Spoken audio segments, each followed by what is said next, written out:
नमस्कार, अपने लोग देख रहल छी मिथिला चैप्टर हाल समाचारक संग हम छी राशि।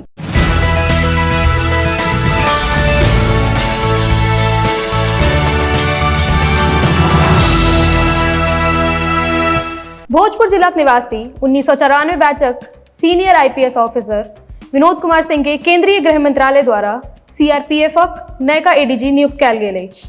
विनोद सिंह बिहारक भोजपुरक जिलाक निवासी छथि। एहिसँ पहिने गृह विभाग में सेहो काज कऽ चुकल छथि। आब हुनका केंद्र में पैघ जिम्मेदारी सौंपल गेल अछि।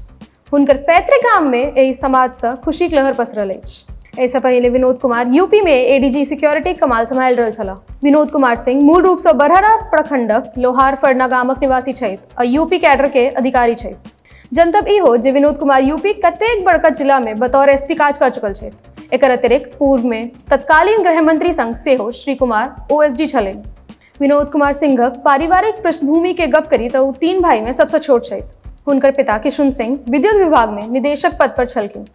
हुनकर एकटा भाई अभय सिंह पटना और दोसर भाई अरविंद सिंह गाजियाबाद में रहै छथि। सिंह के सीआरपीएफक एडीजी बनला पर हुनकर ग्रामीण सब उल्लास में छथि। गामक लोक सब कहलनि जे गाम से सेहो हुनकर घनघोर संबंध छै। 1 मास पहले मई में विनोद कुमार सिंह अपन गाम में एकटा विवाह में शामिल होय लेल आयल छलाह। केहन लागल ई रिपोर्ट से कमेंट में लिख कऽ कही। एहिना देखैत रही मिथिला चैप्टर। धन्यवाद, नमस्कार।